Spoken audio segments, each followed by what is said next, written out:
So നമുക്ക് ഇനി നോക്കാനുള്ളത് research ethics ആണ്. എത്തിക്സ് എന്നുള്ളത് എപ്പോഴും കേട്ടുപരിചയമുള്ള ഒരു വാക്കാണ്. നമ്മൾ റിസർച്ച് കണ്ടക്ട് ചെയ്യുന്ന സമയത്ത് from the beginning till the end, data collection process, review of ലിറ്ററേച്ചറിന്റെ സമയം, നമ്മൾ സാമ്പിൾ സെലക്ട് ചെയ്യുന്ന സമയത്ത്, നമ്മുടെ റിപ്പോർട്ട് പബ്ലിഷ് ചെയ്യുന്ന സമയം, അനാലിസിസിന്റെ ടൈം, ഈ തുടരെ റിസർച്ചിന്റെ സ്റ്റാർട്ടിങ് തൊട്ട് അവസാനം വരെ നമ്മൾ എന്തൊക്കെ കാര്യങ്ങളാണ്, എന്തൊക്കെ ഗൈഡ് ലൈൻസ് ഫോളോ ചെയ്തിട്ടാണ് റിസർച്ച് കണ്ടക്ട് ചെയ്യേണ്ടത്, എന്തൊക്കെ what are the things that you are suppose to do and you are not suppose to do, right and wrong, അതിനെ കുറിച്ചാണ് എന്ത് പറയുന്നത് റിസർച്ച് എത്തിക്സിനകത്ത് പറയുന്നത്. പല ഓർഗനൈസേഷൻസ് സോഷ്യൽ റിസർച്ച് മേഖലയിൽ സെപ്പറേറ്റ് എത്തിക്സുകൾ പറയുന്നുണ്ട്. ഹ്യൂമൻ ഇൻവോൾവ് ചെയ്തുകൊണ്ടുള്ള റിസർച്ചിനകത്ത് ഫോളോ ചെയ്യേണ്ട കൺസെന്റ് ഫോം, കോൺഫിഡൻഷ്യാലിറ്റി, അവരുടെ പ്രൈവസി, സേഫ്റ്റി, ഇതൊക്കെ പ്രൊട്ടക്ട് ചെയ്തുകൊണ്ട്, അതേപോലെ നമ്മൾ വർക്ക് ചെയ്യുന്ന, നമ്മുടെ റിസർച്ച് കണ്ടക്ട് ചെയ്യുന്ന സ്ഥലത്തെ ലെജിസ്ലേറ്റീവ് ബോഡി എന്തെങ്കിലും കാര്യങ്ങൾ നമ്മുടെ അടുത്ത് നിന്ന് റിക്വയർമെന്റ് പറയുന്നുണ്ടെങ്കിൽ അത് കറക്റ്റ് ആയിട്ട് ഫോളോ ചെയ്യാം. നമ്മുടെ ഡോക്യുമെന്റ്സ്, എന്തൊക്കെ ഡോക്യുമെന്റ്സ് ഇതുമായിട്ട് ബന്ധപ്പെട്ട് ക്ലിയർ ചെയ്യാനുണ്ട് അതൊക്കെ കറക്റ്റ് ആയിട്ട് ക്ലിയർ ചെയ്ത് പോവാം. അതേപോലെ PhD ലെവലിലൊക്കെ വരുമ്പോഴത്തേക്കും എത്തിക്കൽ റിവ്യൂ പ്രോസസ് കമ്മിറ്റി ഒക്കെ കാണും. അവർ നമ്മുടെ റിസർച്ചിന്റെ എത്തിക്സ് ഒക്കെ കറക്റ്റ് ആയിട്ട് ചെക്ക് ചെയ്ത് പോകും. അതിനകത്ത് ഏറ്റവും കൂടുതൽ ഡിസ്കസ് ചെയ്യുന്ന ഒരു ഏരിയ ആണ് പ്ലേജറിസം എന്ന് പറയുന്നത്.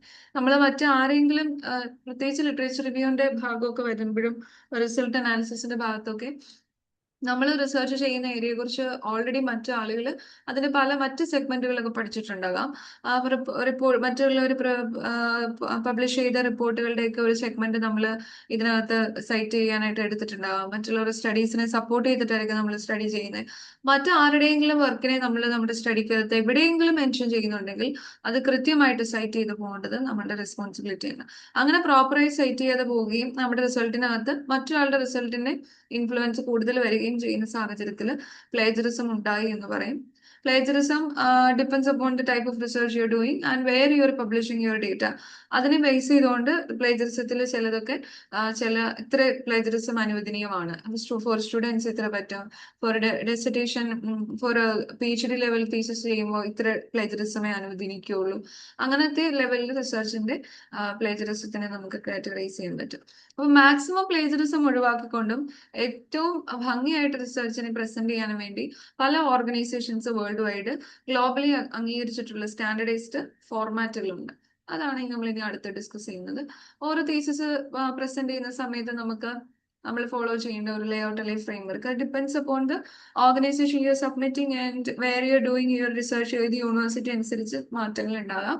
ഇൻട്രൊഡക്ഷൻ, ബേസിക് ആയിട്ട് നമ്മുടെ റിസർച്ചിന്റെ ബാക്ക്ഗ്രൗണ്ട് എന്താണ്, ഏത് പ്രോബ്ലത്തെയാണ് നമ്മൾ പഠിക്കാൻ ഉദ്ദേശിക്കുന്നത്, നമ്മുടെ തിയറിറ്റിക്കൽ ബേസിസ് എന്താണ്, നമ്മുടെ വേൾഡ് വ്യൂ, അതൊക്കെ നമ്മൾ നേരത്തെ പറഞ്ഞു പോസ്റ്റ് പോസിറ്റിവിസം, ഓണ്ടോളജി, എപ്പിസ്റ്റമോളജി, അങ്ങനെയൊക്കെയുള്ള ഭാഗങ്ങളൊക്കെ സംസാരിക്കുന്നത് കൂടുതലും ഇൻട്രൊഡക്ഷന്റെ ഭാഗത്തായിരിക്കും. ലിറ്ററേച്ചർ റിവ്യൂല് പല ടൈപ്പ് ഓഫ് ലിറ്ററേച്ചർ റിവ്യൂ ഉണ്ട്. Meta analysis, thematic analysis, review, narrative style, അങ്ങനെ പലതരത്തിലുള്ള ലിറ്ററേച്ചർ റിവ്യൂ ടൈപ്പുകളുണ്ട്. നമുക്ക് സ്യൂട്ടബിൾ ആയിട്ടുള്ള ലിറ്ററേച്ചർ റിവ്യൂ ടൈപ്പ് എടുക്കുക. അതിനെ നമ്മൾ പബ്ലിഷ് ചെയ്തിട്ടുള്ള അക്സെപ്റ്റഡ് ആയിട്ടുള്ള ജേർണലുകളിൽ പബ്ലിഷ് ചെയ്ത നമ്മുടെ ടോപ്പിക്കുമായി ബന്ധപ്പെട്ട ആർട്ടിക്കിൾസും സ്റ്റഡീസിനെയും റെഫർ ചെയ്തുകൊണ്ട്, സൈറ്റ് ചെയ്തുകൊണ്ട് നമ്മൾ നമ്മുടെ സ്റ്റഡിക്ക് ഒരു എന്താ പറയുന്നത്, തിയറിറ്റിക്കൽ ബാക്ക്ഗ്രൗണ്ട് കൊടുക്കുന്നതാണ് ലിറ്ററേച്ചർ റിവ്യൂ ചാപ്റ്റർ എന്ന് പറയുന്നത്. ഇനി അടുത്തത് മെത്തഡോളജി ചാപ്റ്റർ ആണ്. നമ്മുടെ റിസർച്ച് എന്ത് അപ്രോച്ച് ആണ്, അതിനിടയിൽ ഏത് ഡിസൈൻ ആണ്, എന്താണ് നമ്മുടെ സാമ്പിളിംഗ് ഡിസൈൻ, എന്താണ് നമ്മുടെ യൂണിറ്റ് പോപ്പുലേഷൻ, ഏത് ടൂളാണ് നമ്മൾ ഉപയോഗിക്കുന്നത്, നമ്മുടെ റിസർച്ചിന്റെ ഡാറ്റ കളക്ഷൻ ഫേസ് എങ്ങനെയായിരിക്കും, ഡാറ്റ അനാലിസിസിന് നമ്മൾ എന്താ യൂസ് ചെയ്യുന്നത്, പ്രീ ടെസ്റ്റ് ചെയ്യുന്നുണ്ടോ, ഇൻക്ലൂഷൻ എക്സ്ക്ലൂഷൻ ക്രൈറ്റീരിയ എന്താണ്, അതുപോലെ നമ്മുടെ ഡാറ്റ ഇന്റർപ്രിട്ടേഷന് വേണ്ടി, അനാലിസിസിന് വേണ്ടി നമ്മൾ എന്തെങ്കിലും സോഫ്റ്റ്വെയർ യൂസ് ചെയ്യുന്നുണ്ടോ, നമ്മുടെ എത്തിക്സ് എന്താണ്, ലിമിറ്റേഷൻസ് എന്താ, ഇങ്ങനെ പറയുന്ന കാര്യങ്ങളൊക്കെയാണ് നമ്മൾ മെത്തഡോളജി ചാപ്റ്ററിൽ ഡിസ്കസ് ചെയ്യുന്നത്. പിന്നെ പിന്നെ അടുത്ത് വരുന്ന ചാപ്റ്റർ എന്ന് പറയുന്നത് ഡാറ്റ അനാലിസിസ് ചാപ്റ്റർ ആണ്. അനലൈസ് ചെയ്യുന്ന ഭാഗങ്ങളാണ്. നമ്മൾ അതിനുവേണ്ടി സ്പീസ് യൂസ് ചെയ്യുന്നവരുണ്ട്, അല്ലെങ്കിൽ മറ്റ് AI ടൂളുകൾ യൂസ് ചെയ്യുന്നവരുണ്ട്, സോഫ്റ്റ്വെയർസ് യൂസ് ചെയ്യുക. അത് നമ്മുടെ analysis part. Then you are discussing your results, then limitations, അങ്ങനെ വരുന്നു. ലാസ്റ്റില് നമ്മുടെ റിസർച്ചിന്റെ കൺക്ലൂഷൻ ചാപ്റ്ററും റെക്കമെൻഡേഷൻസും ആണ്. എന്താണ് നമുക്ക് നമ്മുടെ റിസർച്ച് ചെയ്യുന്ന ഡിസിപ്ലിൻ, ഇപ്പൊ സോഷ്യൽ വർക്കേഴ്സ് ആണെങ്കിൽ അവരുടെ സോഷ്യൽ വർക്ക് ഡിസിപ്ലിനോട് എന്താണ് കോൺട്രിബ്യൂട്ട് ചെയ്യാനുള്ളത്, സോഷ്യോളജിസ്റ്റ് ആണ് അവരുടെ ഫീൽഡിൽ എന്താണ് കോൺട്രിബ്യൂട്ട് ചെയ്യാനുള്ളത്, അവരുടെ റിസർച്ച് ശരിക്കും അക്കംപ്ലിഷ് ചെയ്യുമോ, അവർക്ക് ഒബ്ജക്റ്റീവ്സ് മീറ്റ് ചെയ്യാൻ പറ്റിയോ, എന്നുള്ള രീതിയിലുള്ള കാര്യങ്ങളാണ് റെക്കമെൻഡേഷൻ ചാപ്റ്ററിൽ പറയുന്നത്. Then you add your reference or bibliography chapter according to MLA or APA, which kind of format your organization accepts, അല്ലെങ്കിൽ നിങ്ങളുടെ യൂണിവേഴ്സിറ്റി എന്താണോ പറയുന്നത് ആ ഫോർമാറ്റിൽ റെഫറൻസ് ചെയ്തു പോവുക. ലാസ്റ്റ് അപ്പൻഡിസസ് ആണ്, അല്ലെങ്കിൽ നമ്മൾ എന്ത് ചെയ്യണം, അറ്റാച്ച്മെന്റ്സ് കൊടുക്കുകയാണ്. നമ്മുടെ സ്റ്റഡിക്കകത്ത് ക്വസ്റ്റനെയറോ മാപ്സോ കൺസെന്റ് ഫോമുകളൊക്കെ ഉപയോഗിച്ചിട്ടുണ്ട്. What ever materials extra V used, അതെല്ലാം നമുക്ക് ഇപ്പൊ യൂട്യൂബ് വീഡിയോസിന്റെ ആണെങ്കിൽ അതിന്റെ ലിങ്ക്, മറ്റേ പിക്ചേഴ്സ്, ഇമേജസ്, അങ്ങനത്തെ എന്തൊക്കെ കാര്യങ്ങൾ നമ്മൾ യൂസ് ചെയ്തിട്ടുണ്ടോ അതിനെയെല്ലാം നമുക്ക് അപ്പൻഡിസസിനകത്ത് ആഡ് ചെയ്യാം. അത് ഇത്രയാണ് നമ്മൾ ജനറലി പറയുന്ന ലേ ഔട്ട്. ഇനി APA സ്റ്റൈലിംഗ്, ഇത് ഫോമാറ്റിംഗ് സ്റ്റൈൽസ് ആണ് പറയുന്നത്. ഇത് വളരെ ലെങ്തി ആയിട്ട് എക്സ്റ്റെൻഡീവ് ആയിട്ട് ഇഷ്ടംപോലെ പറയാനുള്ള ഒരു മേഖലയാണ് നമുക്ക്. പക്ഷെ നെറ്റ് എക്സാമിന് വളരെ ഒരു ക്വസ്റ്റ്യൻ ഒക്കെ വെരി റയർ ചാൻസിൽ മാത്രം ചോദിക്കുന്ന ഒരു മേഖലയാണിത്. Yes, paper high quality asset A4 size paper ആയിരിക്കണം. വൺ സൈഡ് ആയിരിക്കും പേപ്പർ യൂസ് ചെയ്യുക. പ്രിന്റിങ്ങും ഹൈ ലേസർ പ്രിന്ററിലാണ് യൂസ് ചെയ്യുന്നത്. Final copy. ദെൻ ഹെഡിങ്സിനകത്ത് ചാപ്റ്റർ ടൈറ്റിൽ 18-24 സൈസ് ആണ്, ഫോൺ സൈസ് വരും. ബോൾഡ് ആയിരിക്കും. മെയിൻ സെക്ഷൻ ഹെഡിങ്സുകളെ സബ് ഹെഡിങ്സുകൾ കൊടുക്കും, സെക്ഷൻ നമ്പറുകൾ കൊടുക്കാം. അത് 14 എന്ന് പറയുന്ന സൈസിലാണ് കൊടുക്കുന്നത്. സെക്കൻഡ് ഹെഡിങ്സ് 12 സൈസിലാണ് കൊടുക്കുന്നത്. സബ് ഹെഡിങ്സുകൾക്ക് ചാപ്റ്റർ വൈസ് തിരിച്ചുകൊണ്ട് 12 സൈസ് ഫോളോ ചെയ്യാം. മൊത്തത്തിൽ നമ്മുടെ കണ്ടന്റുകളെ നമ്മൾ 12 ആണ് കൊടുക്കുന്നത്. ടെക്സ്റ്റ് ഫോണ്ട് ആണ് പറയുന്നത്. Times New Roman, Helvetica, Letter Gothic, ഇങ്ങനെയൊക്കെയുള്ള സൈറ്റ് എന്താ പറയുന്നത് ഫോണ്ട് ഫോർമാറ്റുകളാണ് യൂസ് ചെയ്യുന്നത്. ഗ്ലോബലി ടൈംസ് ന്യൂ റോമാൻ ആണ് APA ഒക്കെ സജസ്റ്റ് ചെയ്യുന്ന ഒരു ഫോണ്ട് സ്റ്റൈൽ എന്ന് പറയുന്നത്. ബോൾഡ് ആൻഡ് ഇറ്റാലിക്സ് ഒന്നും നമ്മൾ ടെക്സ്റ്റിന്റെ ഉള്ളിൽ ഉപയോഗിക്കത്തില്ല. അതേപോലെ തന്നെ നമ്മൾ അണ്ടർലൈൻസും ടെക്സ്റ്റിന്റെ ഉള്ളിൽ ഉപയോഗിക്കില്ല. കളേർഡ് ടെക്സ്റ്റുകൾ നമ്മൾ യൂസ് ചെയ്യാനായിട്ട് പാടില്ല. സ്പേസിങ് ഡബിൾ സ്പേസിംഗ് ആണ്. 1 or half സ്പേസിംഗ് അഥവാ സ്പേസിംഗ് ആണ് യൂസ് ചെയ്യുന്നത്. ഫുഡ് നോട്ട്സ് അല്ലെങ്കിൽ ലോങ് കൊട്ടേഷൻസ് അല്ലെങ്കിൽ എന്തെങ്കിലും ബിബ്ലിയോഗ്രഫിക്കൽ കാര്യങ്ങളൊക്കെ പറയുന്നുണ്ടെങ്കിൽ ഡബിൾ സ്പേസ് ഇട്ടുകൊണ്ട് ഡബിൾ ഇൻവേർട്ടഡ് കോമയിൽ ഇൻവേർട്ട് ചെയ്യാനായിട്ട്, മെൻഷൻ ചെയ്യാനായിട്ട് സാധിക്കും. Margins left side 4 centimetre, top bottom and right 2.5 centimetre ആണ് പറയുന്നത്. ബൈൻഡിങ്ങിന് വേണ്ടിയിട്ടാണ് ഈ ഒരു ഇത്രയുള്ള ഒരു കാര്യം. ട്രിമ്മിങ്ങും ബൈൻഡിങ്ങും ഒക്കെ വരുന്നത് കൊണ്ടാണ് ഈ ഇത്രയും സ്പേസിങ് പറയുന്നത്. പേജ് നമ്പറിങ് പൊതുവെ പറയുന്നത് ഏത് ഇതിലാണ്, നമ്മുടെ പേജിലാണോ ടേബിൾ ഓഫ് കോണ്ടന്റ് എന്ന് പറയുന്ന സംഭവം കൊടുക്കുന്നത് അതിന് ശേഷമുള്ള പേജ് തൊട്ട് റോമൻ ന്യൂമറിക്കലിൽ നമ്പർ സ്റ്റാർട്ട് ചെയ്ത് തുടങ്ങും. ഫസ്റ്റ് പേജിൽ, കവർ പേജിൽ പൊതുവെ കാണിക്കില്ല.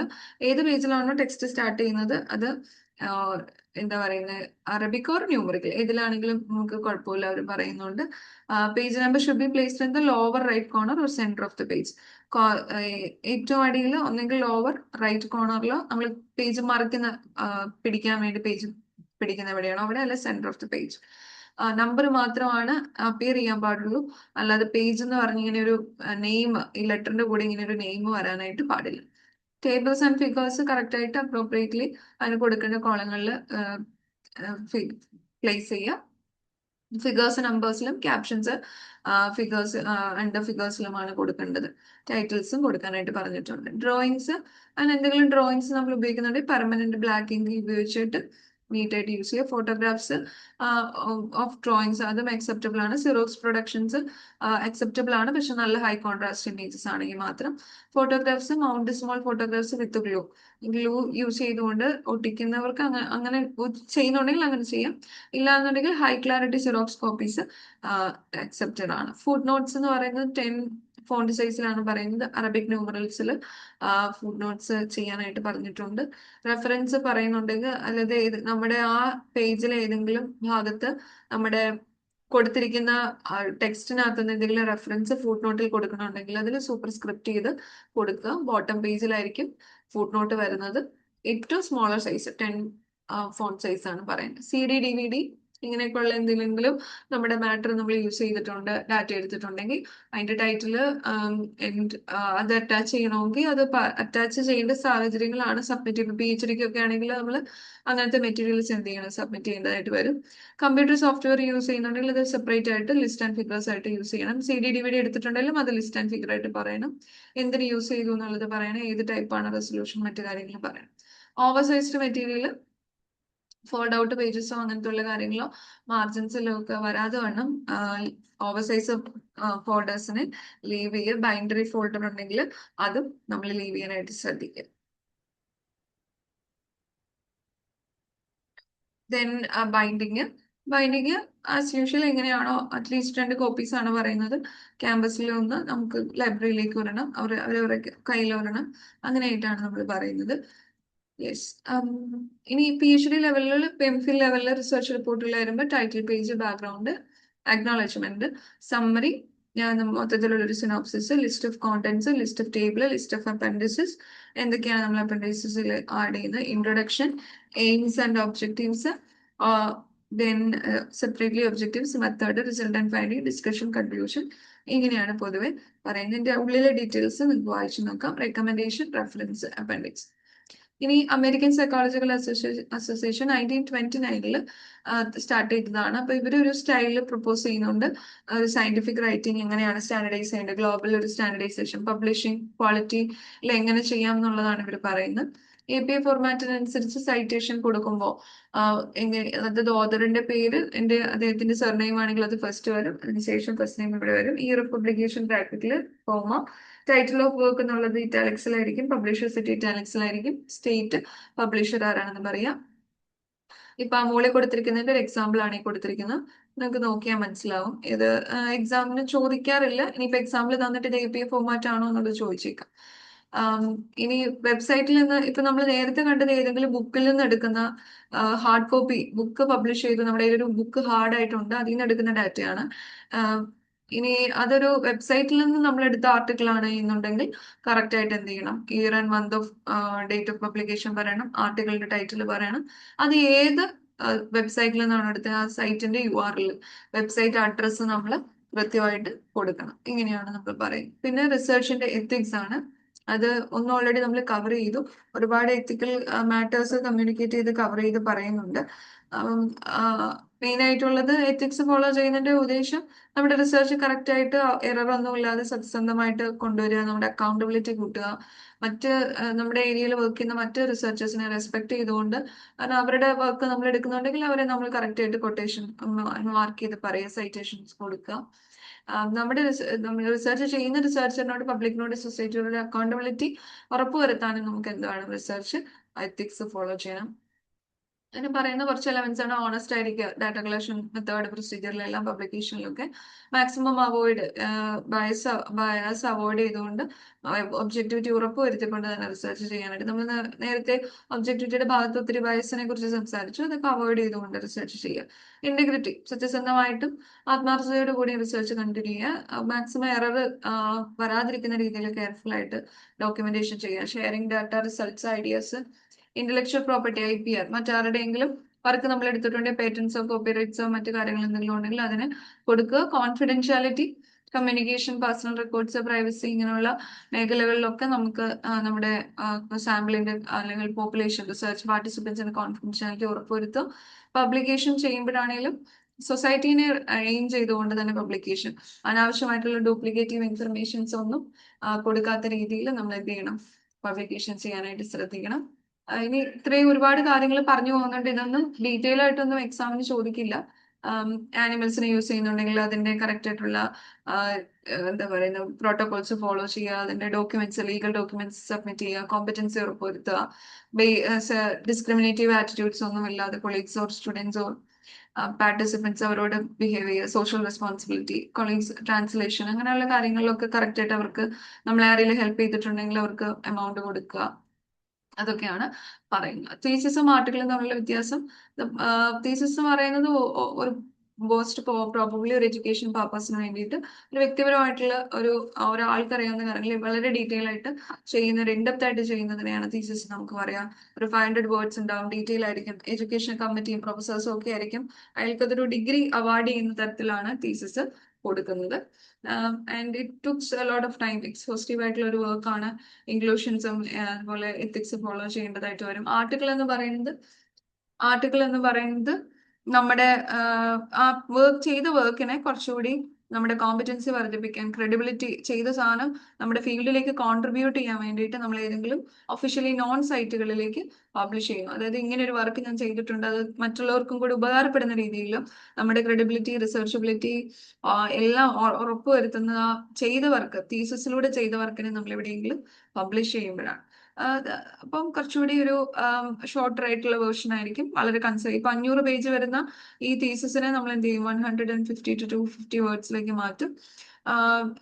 കൂടുതൽ ആളുകളിലേക്ക് വായിക്കാൻ പറ്റുന്ന രീതിയിലായിരിക്കും കോപ്പിങ്ങും റീറൈറ്റിങ്ങും ഒന്നും പാരഫ്രൈസിംഗ് ഒന്നും ഉണ്ടാവാതിരിക്കാൻ വേണ്ടി മാക്സിമം എന്ത് ചെയ്യും, ലീഗൽ കോപ്പിറൈറ്റ് കണ്ടന്റ് എടുത്തിട്ടായിരിക്കും, പേറ്റന്റ് എടുത്തിട്ടായിരിക്കും പ്രസന്റേഷൻസ് മുന്നിലേക്ക് കൊണ്ടുപോകുന്നത്. സെലക്റ്റീവ് ആയിട്ടായിരിക്കും ചെയ്യുക. ഇതാണ് ബേസിക് ആയിട്ട് തീസിസ് ആൻഡ് ആർട്ടിക്കിൾ തമ്മിലുള്ള ഡിഫറൻസ്. മീറ്റിംഗ് എഗെയിൻ കുറച്ച് വേർഡുകൾ നമുക്ക് എക്സാമിന് ചോദിക്കാൻ സാധ്യതയുള്ള കുറച്ച് കാര്യങ്ങളാണ്. മീറ്റിംഗ് എന്ന് പറയുന്നത് നമ്മൾ ഒരു പ്രത്യേക പർപ്പസിന് വേണ്ടി കുറെ ആൾക്കാർ ഒന്നിച്ചു വരുന്നു.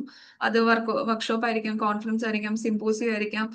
അങ്ങനെയുള്ള രീതിയിൽ ആളുകൾ ഒരു റിമോട്ട് ആയിട്ടുള്ള ഒരു ജോഗ്രഫിക്കൽ ഏരിയയിൽ ഒന്നിച്ചു വന്ന് ആ വിഷയത്തെ കുറിച്ച് ഡിസ്കസ് ചെയ്യും. സിമ്പോസിയം എന്ന് പറയുന്നത് ഒരു ഫോർമൽ മീറ്റിംഗ് ആയിരിക്കും. അതിൽ സ്പെഷ്യലൈസ്ഡ് ആയിട്ടുള്ള ആളുകൾ ആ ടോപ്പിക്കിനെ കുറിച്ച് സംസാരിക്കുകയും ഓഡിയൻസിനുള്ള ക്വസ്റ്റ്യൻസ് ചോദിക്കുകയും ഒരു ഡിബേറ്റിന്റെ ഒരു കുറച്ചുകൂടി structured version, not debate actually, ഒരു discussion on a particular topic with related specialist on it. Colloquium എന്ന് പറയുന്നത് അക്കാഡമിക് മീറ്റിംഗ്സ് ആണ്. കൂടുതലും ഓരോ ടോപ്പിക്കിനകത്ത് അക്കാഡമിക് സെറ്റിംഗിൽ, സിമ്പോസിയത്തിന്റെ അക്കാഡമിക് സെറ്റിംഗിലേക്ക് വരുമ്പോൾ എങ്ങനെ അതിനെ നമുക്ക് കൊളോക്കിയം എന്ന് വിളിക്കാനായിട്ട് സാധിക്കും. കൂടുതലും വെൽ എഡ്യൂക്കേറ്റഡ് ആയിട്ടുള്ള ആളുകളെ ഫോക്കസ് ചെയ്തുകൊണ്ട് ആയിരിക്കും ഈ ഒരു കൊളോക്കിയം നടത്തുന്നത്. അതിനകത്തൊരു ലാർജ് ഓഡിയൻസ് ഒന്നും കാണത്തില്ല. സിമ്പോസിയത്തിനകത്ത് നമുക്ക് പിന്നെയും ഓഡിയൻസിനെ എക്സ്പെക്ട് ചെയ്യാം. കൊളോക്കിയത്തിൽ കൂടുതലും ഓഡിയൻസ് ആയിരിക്കില്ല ഉണ്ടാവുക. ഒരു ഗ്രൂപ്പ് ഓഫ് ആളുകൾ, ഹാർഡ്ലി 20-25 ആളുകൾ ഒന്നിച്ചൊരു റൗണ്ട് ടേബിളിന് ചുറ്റും ഇതിനുള്ളൊരു ഡിസ്കഷൻസ് ആയിരിക്കും കൊളോക്കിയം എന്ന് പറയുന്നത്. Conference usually involves A large kind of audience. ഒരു ടോപ്പിക്കിനെ കുറിച്ചായിരിക്കും, അതിനൊക്കെ ആളുകൾ വരുന്നു, പ്രസന്റേഷൻസ് ഉണ്ടാക്കും, എന്താ പറയുക, ബ്രേക്ക് ഔട്ട് സെഷൻസ് കൊടുക്കും.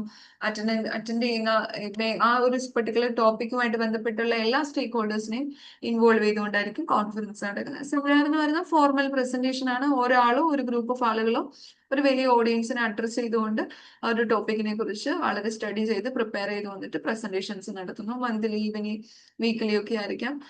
ഓഡിയൻസ് മേ ബി ഇൻട്രസ്റ്റഡ് ആകാം, ഇൻട്രസ്റ്റഡ് അല്ലാതാകാം. ഓഡിയൻസ് ഡൈവേഴ്സ് ആയിരിക്കും.